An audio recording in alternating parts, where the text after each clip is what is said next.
Welcome to Edison Open Forum Cannabinoids 2021. My name's Vivian Parry. Now, legalization, increasing acceptance and demand for both pharmaceutical and consumer products mean the cannabinoid industry is booming.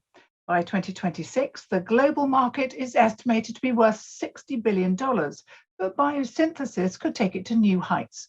Edison Open Forum asked the brightest minds in CBD what they think the impact of biosynthesis will be and what's next for their sector. With me is Shane Johnson, General Manager of BayMedica and Senior VP at InMed, and one of our favorite friends, if I may say so, here on Edison TV. Hello, Shane, how are you? Doing very well, thank you. So you've been dealing with great news recently. Tell me firstly about InMed, then tell me about BayMedica and how the two are coming together. Sure. So, I think, as you know, InMed historically has been focused on the pharmaceutical development of rare cannabinoids. They have two programs at play. One is in the clinic, and that's the program around CBN for the treatment of epidermolysis bullosa, a very rare skin disorder, and that has just entered phase 2 clinical trials. So very exciting. And the other program is in glaucoma. Is a bit earlier stage. It's still preclinical, but they've been, got some tremendous data,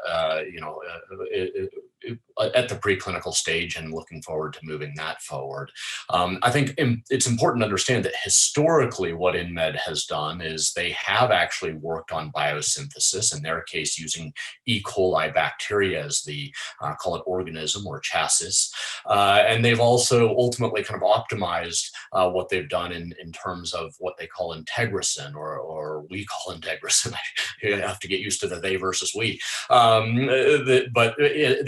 The integrison platform, which is an enzyme-based biotransformation that is used to support pharmaceutical-grade manufacturing of the cannabinoids that they are putting into the clinic in development. So very strong programs there, a lot of great history, a lot of capability on the manufacturing front. What BayMedica brings to the table, in our case, is yeast-based biosynthesis as opposed to E. coli bacteria, so potentially complementary organisms or systems. There may be certain circumstances where one has an advantage over the other, as well as chemistry-based manufacturing techniques, and we can talk about that a little bit more, hopefully. But our focus is also on rare cannabinoids, so a lot of synergy there.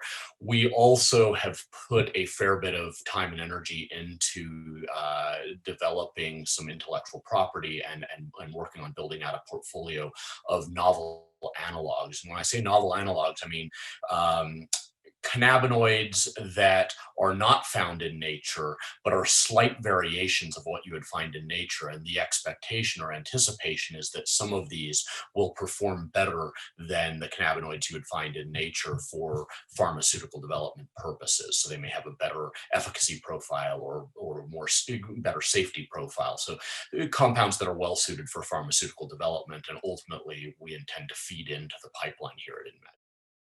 And actually, for someone or for a company that are looking at rare cannabinoids, actually biosynthesis is really the only way to go, isn't it? Because you have such tiny quantities, you'd have to have such a huge amount of biomass in order to extract the rare cannabinoid. Correct. I mean, and to be clear, when we say biosynthesis, obviously in this discussion, we're talking about using an organism such as bacteria or yeast to do the manufacturing for us. But let's be very clear that the hemp plant does biosynthesis as well. I think it's important to understand that. I mean, the plant uses enzymes to make these compounds. But yes, you're right. When we're in this circumstance, and it's not just biosynthesis, though. I would say alternative synthetic approaches, whether that's biosynthesis or chemical synthesis. Again, the plant chemistry takes place in the plant. And to get to certain cannabinoids, biosynthesis alone probably won't do it. There's a company out there in the hemp space that I know of that has, gotten very efficient at extracting a hemp-derived CBG, and they have actually done chemical conversions of that to make CBC, which is a compound that we're very familiar with because it's our lead compound. So there are a lot of techniques that are employed ultimately, but yes, to make rare cannabinoids in any sort of meaningful volume using non-plant-based approaches, biosynthesis, chemical synthesis, hybrid approaches is critical, I believe. Now, we've seen an extraordinary explosion of interest in the cannabinoid sector. You've been involved for some time. What do you think is driving this huge demand at the moment?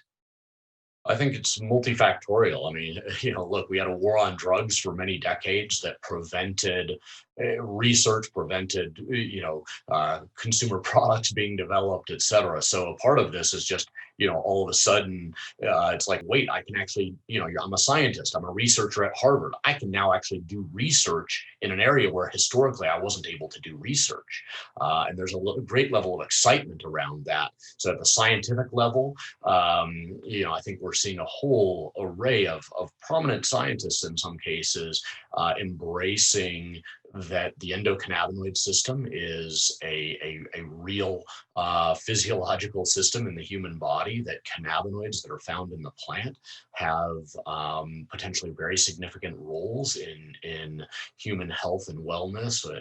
And we've seen that. And we now have multiple FDA approved drugs, but most recently, non-psychoactive CBD-based drug, Epidiolex, for the treatment of severe seizures in many cases, young children. And so we're seeing the science explode, the knowledge base. I mean, scientists are basically being given permission to do this. In a very general sense, because before they daren't even go there, even if they were interested, because it was just too difficult an area. Correct. It's still a difficult area, to be clear, in many parts of the world, including here in the US. If you want to study, Delta-9 THC or another cannabinoid that is an intoxicating cannabinoid, it's still a very difficult area to study. You don't necessarily have free reign yet, but the fact that at a state-by-state level here in the US, many states have opened up, obviously legalized cannabis. That's enabled researchers in certain institutions to do, to really start to do quite a bit of research, get access to material that they may need to use to do the, scientific studies of interest to them. And obviously in the non-intoxicating space, so when we talk about CBD and many of the other cannabinoids, they are not intoxicating, they are not scheduled compounds. And so that's an area where people are now able to study, they're now able to dive in and do the research. And again, historically, they really have just avoided that hands down because of the regulatory landscape. So, and that's a big part of this. The regulatory landscape continues to evolve. The direction in general is toward a greater loosening, if you will, of the laws to enable research, to enable products to be made that contain cannabinoids. And then lastly, you have the consumer. The consumer hears about this. The consumer is curious. The consumer has more awareness. And so they are trying these products, and in some cases finding products that work well for them, a CBD product for skincare or whatever it is, or CBC or CBG, or a tincture that may help them with the aches and pains. So there's a lot of, I think that whole consumer chain and feedback loop of people saying, hey, have you tried this? And that is also contributing greatly to, I think, the market explosion or growth, as it were. I mean, Shane, has that consumer end of it really taken you by surprise? Because you can't walk into any store without being offered, not just CBD tinctures, but dog biscuits, CBD impregnated pants, for heaven's sake. I mean, the range is astonishing. Yeah, no, it is. And to be honest, I think some of that is, so it's both surprising and not surprising. Again, there's a lot of curiosity. The endocannabinoid system is innate to each and every one of us. It's not entirely surprising that, all of a sudden we're making more products with these cannabinoids in them. I think what you're going to see over time is that it's going to move away from just quote unquote CBD and start to become, you're going to start to see an array of products, especially as the scientific data and the knowledge base begins to support it. You're going to see a broader array of products out there targeting specific, conditions or symptoms, as it were. So, so you may have products that are optimized for sleep, others that are optimized for, anxiety, others that are just for general, kind of gut health, so a variety of different things. And ultimately you're going to see cannabinoids combined, and people are already doing this, combined with other what are called adaptogenic herbs. So there's a lot to learn, a lot to do, and I think a lot of excitement around where this can go in terms of products that ultimately are based in nature, even if some of the means of making the compounds is not based in nature. And I think it's important for people to understand. I'll just go on a tangent for a moment, that a lot of products that are out there in the consumer space today contain compounds that may be found in nature, but are manufactured through other methodologies, whether it's biosynthesis, whether it's pure chemistry, chemical synthesis. Vitamin D in milk is a good example. At least here in the US, virtually all milk has vitamin D, extra vitamin D added to it. I don't know anybody who looks at that and says, ooh, that's synthetic, I don't want that vitamin D. To the contrary, it's just accepted that, oh, it's got vitamin D. That vitamin D is good for me, therefore I'm going to drink this milk, or give it to my kid and feel comfortable giving it to my kid. So there does seem at the moment to be a bit of a, this is natural and this is not, and some consumers will have a view on that, despite the fact that, as you point out, Shane, quite rightly, it's all chemistry. But I wonder if you feel that some of the hype that is surrounding the cannabinoid sector at the moment has the potential to damage the reputations of serious companies in the space. Well, absolutely. I mean, we've already seen that. I mean, the FDA has sent out warning letters to companies that have been, made products and are making label claims that aren't supported by rigorous scientific study. You've got, it's been an relatively unregulated space. And again, most of my comments should be taken as being focused on kind of the US-based market, as opposed to other markets that may have different frameworks. But here in the US, it's been a bit of a wild west in terms of, people making various products, and some of those products are super high quality products and made by very ethical companies that are trying their best not to overstate what the products may or may not do for somebody. But other products are, people are just trying to make a fast dollar, and get a product out there, and they make claims that probably shouldn't be made, or they may even have, there's been a lot of news and news out there around products being tested and finding out that only a small fraction of them actually have in them what they say they have in them, or other products being tested and maybe they've got pesticides or other solvents or other contaminants that were never properly removed. So there's a big issue, I think, with what you're describing, and that's honestly where, again, ultimately this industry needs to mature and evolve. And I think that's where bigger players, more mainstream players, ultimately have a strong role, as well as smaller startups that, maintain an eye on the prize and do it properly and don't shortcut any steps. I want to ask you where you think InMed is going in the near future, but before asking you that, I wanted to just get an idea of where you think the cannabinoid sector is going to be in 5 years' time. We've said we're asking the brightest minds. Well, you are one of those brightest minds, Shane.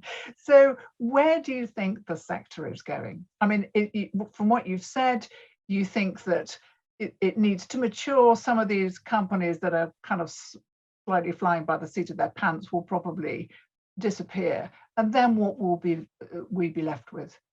Well, sure. I think you're going to see consolidation. I think you're going to see fewer companies doing it right. I mean, it wasn't very long ago that I think data or some statistics I read said that there were over 3,000 CBD brands in the U.S. That's a lot of brands, focused on a singular kind of product line. So is that sustainable? I don't know that it is. So I think you're going to see consolidation. I think you're going to see the brands that do things right. Kind of expand their market presence. I mean, the market is incredibly fragmented right now. I don't think that there's any player out there that has, in the I'll call it non-intoxicating, cannabinoid space, has more than a couple few percent of the entire market. So when you look at much more mature markets, that's not the case. You see there are typically a few big players, and those few big players may have many brands under them, but at the end of the day, it's a bit more centralized. So I think we are going to see. That's a really interesting perspective, Shane. And biosynthesis within or alternative synthesis methods, you think that is here to stay? Absolutely. I mean, again, look, I think that what are currently today rare cannabinoids are going to become less rare. The best means to make many of those compounds is going to be via non-plant based starting points, whether that's biosynthesis or chemistry or some combination thereof. Ultimately, some of these rare cannabinoids are going to have unique properties that THC, CBD, and CBG don't have. And so that will drive market demand and interest. So I absolutely think that it's here to stay. It's also a much more consistent, repeatable manufacturing platform. I mean, if you're growing a plant, you're subject to, especially if you're trying to do it inexpensively, you're probably growing outdoors. You're subject to climate change or whether that's a hailstorm or a drought. You're subject to pesticides being blown in from the neighbor's farm, whatever the potential issues are. And if you're a mainstream CPG company embracing a product or a product line that includes cannabinoids, you want probably redundant supply chains. You want to be assured that you're not going to have variability batch to batch. It's much easier to do that when you're making products or the underlying ingredients in stainless steel vessels as opposed to out in a field. That's not to say that there's anything wrong with the field. And certainly if the product you want to make is a hemp cigarette, you're probably going to be using plant material. But for individual cannabinoids, especially rare cannabinoids, for consumer products, as well as obviously for pharmaceutical development, I think that alternative methodologies of making those is here to stay. And of course, even if you grow the crop inside, there is a real sustainability issue because of the use of power, water, all those other kind of things. But I want to return to the recent marriage, if I can put it like that, of InMed and BayMedica. How's that all going, and what can we expect from InMed in the next few months and years? Yeah, well, we just closed the deal a week ago today, so in terms of how it's going, it's still fairly nascent. I think what you can expect, right now we're focused on really integrating the teams, developing, kind of what I would call joint priorities, and ultimately laying out the milestones that, as a kind of a unified company, we will be targeting over the coming quarters and years. So that's a process, obviously. I mean, we do have two relatively small teams. So on the one hand, it's fairly efficient. The other hand, there's still the diligence process of getting to a merger only takes you so far, and then it's really kind of diving under the covers, yet another layer on both sides, to really develop some of those priorities together. So that's a key focus for all of us right now. On the BayMedica side, I think over the coming quarters we do intend to launch some other rare cannabinoids. So I think you can expect that you'll see some activity on that front, but we're not committing to specific timelines right now. It's always a pleasure talking to you, Shane. Thank you so much for being with us and for some very interesting insights on cannabinoids. Thank you so much. Thank you, Vivian. Really appreciate it.